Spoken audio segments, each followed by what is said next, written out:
Hey everybody, Weem here. Welcome back to Dwarf Fortress. Last time I had you guys here, I had a video up called Have You Tried It? And I was basically asking if you had tried Dwarf Fortress and was showing you a bit of the world I was playing in.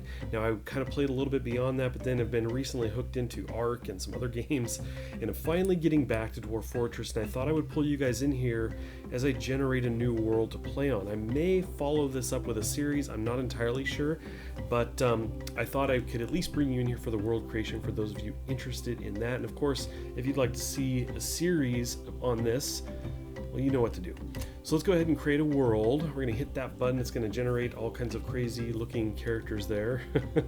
And we're faced right away with the following options here: a world size, history, number of civilizations, things like that. Now the tutorials I've seen have basically left these alone. What I'm actually going to do is I'm going to change the history to be very short. I kind of like the idea of a new world. In one of the worlds I generated, as it was generating the years, I just stopped it and said, actually, I want a new world. Maybe next time I'll just do a short history. So there we go, very short. Everything else is going to stay the same here. You can see we have the Y option for go. So we're going to click that. Now here we go, we've got the world. It's generating some information there, rivers, roads, things like that. And looks like it is all set. So that's cool, pretty interesting. We've got all kinds of mountains down here, some rivers, all kinds of different stuff in here. So anyway, let's get this thing started. We're gonna go ahead and accept this world. I don't imagine, I'm trying to imagine a time where you'd get a world and say, no, I don't like this layout, because the area you play in is one box here, and within that box, it's a small portion of that, like one tile. So I'm not sure. I suppose if you didn't feel like there was a safe spot, there was a lot of maybe haunted areas, things like that, maybe you generate a new world. Anyway, let's just go ahead and do this. We're going to hit enter and accept it. It's going to generate some things here. Kind of crank this stuff out as we wait. Let's go ahead and start playing. Now we have, let's see, I'm going to actually go back 1 second, because actually it should be this one. I was going to say, because I got to remember which one it was. But it keeps adding on. Like basically when you create a world, it's, you know, region 1, region 2, region 3, unless you rename it. So I know that this was it. It gave it the name Osanra? Something like that. Anyway, we're going to go ahead and rename it. Well, we'll rename the region. You don't actually change that name. And you can see I've got Weem's New World there. So let's see. Let's just call this Newest of New. So creative. Very good, Weem. Let's go ahead and select that and jump on in. Okay, so we're generating creatures here, all of this stuff. We do have some more options. We're not jumping right into the world yet. It's going to move through a bit of this calendar, first 2 weeks, and present us with these 3 screens. On the far right, you can see it says world up here. That's the entire world. There's a flashing yellow X. That's currently where we are. And that information is displayed up here. Now over here, we're a bit more zoomed in to the area that this is in. You can see that in the world, our map in the middle is kind of representing this lower portion, lower left-hand portion. And then up here in the top left, we have the local area, which is the area where our X is. This whole area is the X, essentially. And we've got some information about the area that's in here. Now, one of the things that we can do here is find a desired location at the bottom. You can see that if we hit F. And now over on the right, we've got some different things we can select. I'm going to kind of move over here, and I want to turn on the flux stone layer. I seem to recall from the tutorial that was important. Then we turn the aquifire off, and the shallow metal is yes, and deep metal is yes. But I'm also going to turn on river, because I like the idea of having a river nearby. We're going to go ahead and leave everything else though, and you can see down here it says do search. We hit enter. So let's go ahead and do that, and it's going to scan through the world. You can see there red X and green X. It's kind of showing us where the areas are that match our search over there on the right. So we do have to kind of let this go for a bit as it figures that out. And then once all that's done, we can move around these areas, kind of look at the information that will be in the top right, and look at the local window and see what some of these areas look like. And then we can decide which one we want to settle in or embark upon. So we should be just about done here. There we go, it's all done. Now we've got green X's everywhere. So let's go ahead to the bottom left. You can see browse results. We'll hit escape.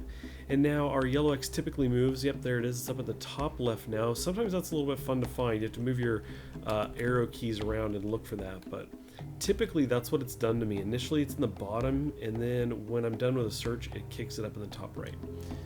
Now if I hold shift, we can actually jump leaps and bounds across the map. We are currently here. So let's move down. I kind of like to be somewhere, you know, more in the middle, kind of near the equator-ish. In the world map you can see that we're approximately there. So let's see, I also like mountains. I like to have some, like, even some cliffs or something. In this range we have some here in this area, but nothing too crazy. It looks like we have a little bit more over here. Let's look at the world map. Over here on the far right, we do have some areas near the mountains and down here. So let's go ahead, move over there. Our yellow X is currently right here. I'm going to kind of move it one at a time now. So I'm going to look for a couple areas initially, and if I don't find anything right off the bat, I'll continue on my own until I find something cool, and I'll bring you back in. But one of the things I really like is a lot of elevation change. I don't like things too flat. I like mountains. So let's see. This could be an okay area, but at the top right you could see trees, none. I'm not too into the trees, none area. When I go to next to it, temperate savanna, we have a temperate temperature. Sparse trees, vegetation moderate. This is not a bad one here. Shallow metal, deep metal, that's cool. Over here we can see it looks pretty straightforward. Let's see if now normally I have an F1, F2, I can actually select the biomes. That's not here, and I found if I just hit escape and then return back to it, that usually gives it to me, but I'm not seeing that now. I don't think it's clear find results. I don't want to do that. Let's see. Let's just move this around a little bit. Ooh, near cross a T section in the river there, not too bad. Let's see, our X is currently here. That's actually not within our flashing area though. Let's get back to this spot here. So let's F1, F2 this thing. We do have that option now. So when I hit F1, it flashes green X's up here, and we can see shrubland. It's all shrubland in here. Not very interesting. I can hit tab and actually see some elevation differences here. This is low elevation. Top right you can see the legend. So this is low and kind of something in the mid-range here. So not a huge elevation difference there. And we can see cliff indicators here. We don't really have any cliffs. I actually do like cliffs. I had a really cool, if you watch the previous video, I had a cool cliff that, with a waterfall. It was pretty sweet. Now I could actually just stay in this mode, for example, and move around and keep an eye out for that kind of area. No cliffs there.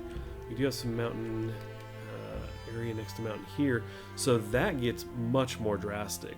It's possible that there's a waterfall there, you could see, because of how steep it is in this area, and then immediately kind of comes down. I say immediately, each one of these is a pretty large area though, so this could be more gradual than it seems. But we have no trees in this area, so that's not a great spot. No trees here either. Let's move down here. We'll circle the area I'm in right here next to these hills. We have sparse trees, temperate. This is not bad here. Let's take a look at that elevation. So we are near some mountains here. Now the 3x3, this red area, is actually the area of the map we will actually be able to play in, and we can increase that. It does make it larger, and as they tell you, you can have lags, plural, but let's take a look at that. Not too drastic there. Let's move down and left one. A little bit of cliff stuff going on there. Definitely have more of it there. Let's move down here. Okay, got some cliffs. Ooh, look at that. Now that's kind of interesting. I mean, if we chose this area over here, you know, we might be able to clip some water. Probably not, because it's a 3x3, unless I make it a little bit bigger. Just not so sure about that. Not so sure about this area. Okay, well, what I'm going to do is I'm going to look around for a while. I'm going to kind of pan around here, find a good area, and I'll bring you back in here when I think I've found a spot that will work. Okay, it's a good thing I cut away for that, because I've been at this for a while trying to figure out exactly where I wanted to go, and I think that I found a decent spot here. Using my mouse here, I'm circling it here. This is where the X is. Got it kind of on the river here, and I actually moved this up into this area. Let me hit tab and kind of show you what's going on here. We do have an elevation. You can see this is all kind of a similar color here, indicating it's a higher elevation. But when I come into this range, if we're talking about cliffs within the area, and our 3x3 is this area here, we've got some steep edges, we do have the river, and then we have some some lower area as well. So I'm kind of thinking this might work out okay. Also, this is in a forest, which I think is cool, heavily forested, thick vegetation, so I think this will be a cool spot. I'm going to go ahead and choose this one. So down in the bottom, we're going to hit E to embark. It says, do we want to embark here? Yes, we're going to go ahead and hit enter. And here we've got, basically the next step here is you can actually take all of your individual dwarves, choose their skills, and then from using a number of points, select a bunch of the gear that they're bringing with them. It can be a long process, it can be fun, but I'm looking to jump right in. So they have the fourth one down here, says easy start, made for new players. So these are all kind of pre-selected things where they've gone through, spent the points, picked the items, and in this case this is meant to be like a nicely balanced one. Make sure you have everything that you need to get started. Some of these are more for challenges, but we're going to go ahead and do this one. Go ahead and use that guy. Enter, so we prepare to embark. I'm going to hit escape. It's kind of saying that we're not done yet. I'm going to hit E. You can see it says that there are 18 points remaining. I'm just going to go ahead and start anyway. So we're going to hit enter and give this a second. I think this takes just a minute or so. I got this crash thing before, but I think it's actually okay. I'm going to go ahead and close it. Fingers crossed. If not, I'll bring it right back. Nope, it crashed. Okay, well, I'll bring that right back up. Okay, we are back from the crash. I've got everything loaded. In fact, because it crashed, it hadn't saved the previous steps I took, including choosing the location. So I went through all of that again. I even spent some of those extra points that we had, basically brought along some more goods. So we're kind of set there. And I have to say, I've kind of panned around this area. It is really cool. Now, I was anticipating that I would be at kind of a ground level and there would be these steep cliffs going kind of up. That's what I was imagining from here would go up. But in fact, if you look down here on our Stone Sense side, it's a drop off. In fact, this goes down 21, I believe, levels. You can see the river over here. If I bring the window over, the river comes along here and it just empties down into there, and yeah, that goes down quite a ways. I can actually kind of jump down here through the levels.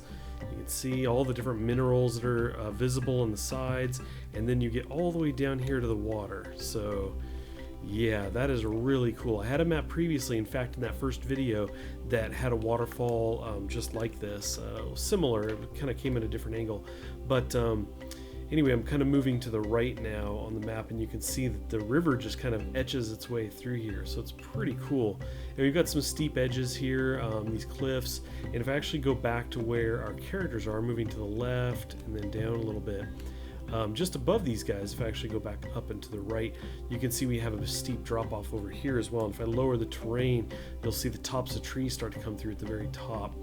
And so we kind of got this slope that goes down that way, so that's kind of cool. I get all the way back up here. Once again, you can see all of our people here. So I think this is a really cool spot because we can actually dig down and kind of be underground. And if we go down a little bit farther, we could even do like a cool bridge from one side to the other. That would be kind of awesome. Like this hole appears, this bridge kind of comes over. That could be kind of cool. I really like this this setup. As I go pan up here, you can see we've got a lot of trees around here. So anyway, I actually went back and looked at that first video I did, looked at some of the names that were there in the comments, and I've kind of brought some of them in here. You can see a Jacob Lance. Who else do we have in here? I know I have Styx Rivers. There he is. Bob Batcher, I think it was. And I think there's a couple more names in here. I didn't rename everybody. There's a couple that are I didn't change the names of. Irvad, for example. But anyway, we're going to get, as I play this, I'll get more and more people, and I'll be kind of putting some names in there. And again, I don't know if I'll bring this into a series or not. Mostly I wanted to bring you in here and show you the generation of the world, how kind of that process works. and just kind of get in here and get started. So I'm going to save this. I'm going to hang on to for the next day or two as I kind of think about, if I want to actually record more episodes, or do I just, want to play this. But again, that's kind of a large part of that will be decided based on your guys' feedback. So let me know in the comments if you would like to see more of this. Obviously, if you like the video, that helps a lot too. And yeah, I think we're going to go ahead and leave it at that. I want to thank you guys for stopping in and watching. I appreciate it as always, and I will catch you next time.